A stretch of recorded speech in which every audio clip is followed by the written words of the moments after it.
பாருங்க, கர்த்தருடைய நாமம் மகிமைப்பட ஒரு தலைவலியை கூட நம்மளால தாங்க முடியாது. அல்லேலூயா. அப்ப பாருங்க, நம்ம நெடுநாளா செபித்து கொண்டு இருப்போம், ஒரு முட்டு வலி இருக்கணும், பெரிய பெரிய பிரச்சனை ஏன் சொல்கிறது. அல்லேலூயா. பாருங்க பாருங்க, அவருடைய நாமம் மகிமைப்பட சோறு வரும். ஆனா நம்மளுக்கு சோறு வரக்கூடாது. ஆண்டவருடைய பிள்ளை எவ்வளவு தூரம் காத்திருக்குமோ அதுக்குள்ள மகிமையை கொடுக்கிறார். அல்லேலூயா. அதுக்குள்ள கிருபையை நம்மளுக்கு தருவார், அதுக்குள்ள மகிமையை தருவார். நம்ம அவர்கிட்ட கேட்கறது, நான் பரிசுத்தமா வாழுதனா, நான் உண்மையா வாழுதனா, உங்க சித்தமான ஓட்டத்துல நான் ஓடுதனா, உங்களுக்கு பிரியமான மகனா இருக்கிறனா, உங்களுக்கு பிரியமான மகளா இருக்கிறனா, என்னை அதிகமா நேசிக்கிறீரப்பா அப்படி அவரோட கேட்கிறது. அல்லேலூயா. நம்ம சோர்வு வராது. அவரோட இருக்கிறவர்களுக்கு சோர்வு என்ன செய்யாது, வராது. அல்லேலூயா. வசனம் சொல்லுது, நெடுங்காலமாய் காத்திருந்தல் இருதயத்தை இளைக்கப்படும். இளைக்கப்படும் சோர்வு. அல்லேலூயா. ஆனா சோத்திரம் விரும்பினது வரும்போது என்ன செய்யுமா, சீவரட்சம் போல இருக்குமா. சீவரட்சம்னா உயிர் கொடுத்ததை போல. அல்லேலூயா. காத்திருந்தது உயிர் கொடுத்து எழும்புனதை போல, நம்ம புதுபலனோட எழும்புனதை போல, நம்ம நரம்புகளா ஸ்ட்ராங் ஆகுனது போல, நம்மளுக்கு விடுதலை கொடுத்ததை போல, அப்படிப்பட்ட ஒரு வாக்குத்தத்தத்தை ஆண்டவர் தந்திருக்கிறார். காத்திருக்க சில.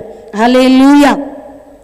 நம்ம தேவனுடைய கூடாரத்துக்கும் நம்ம காத்து இருக்கிறோம். அப்படிதானே? ஹல்லேலூயா. நீங்க வர முடியாதுல்ல, அவங்க வீட்டில் என்ன செய்வீங்க, காத்திருப்பீங்க. உங்க குடும்பத்துக்காக காத்திருப்பீங்க. ஒரு கற்பத்தின் கனிலனா காத்திருப்பீங்க. ஹல்லேலூயா. ஒரு பிள்ளை படிக்க முடியலன்னா காத்திருப்பீங்க. உங்க தொழில் சரியில்லைன்னா காத்திருப்பீங்க.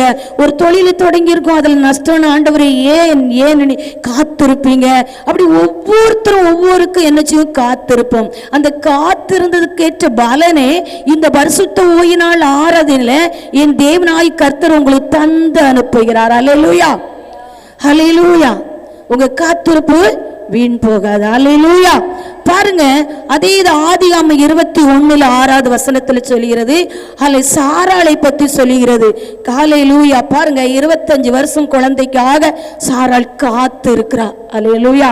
பாருங்க, 21 அதிகாரம் ஆதிகாமத்துல, அல்லேலூயா, 21 அதிகாரத்துல 6 வசனம் என்ன சொல்கிறதுனா, அப்பொழுது சாராள், தேவன் என்னை நகைக்க பண்ணார், இதை கேட்கிற யாவரும் என்னோட நகைப்பார்கள். அல்லேலூயா.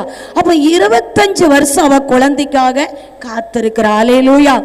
ஹல்லேலூயா. பாருங்க, அவளுடைய காத்திருப்பு என்ன செய்து, மகிமைப்படுது.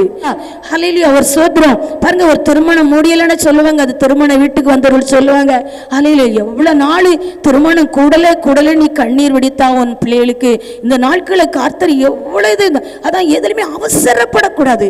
ஒரு திருமணமா அவசரப்பட்டு அப்படி இப்படி நினைச்சு இப்படியே முடிச்சு வச்சிடணும். நம்ம பிள்ளைக்கு எத்தனை வயசாகுனாலும் ஒரு ஆத்மா கிடைக்கும். அந்த பொறுமையை கை கொள்ளணும். அல்லேலூயா. ஒரு வீடு கட்டுறோமா, ஒரு பொறுமையை கை கொள்ளணும். அல்லேலூயா.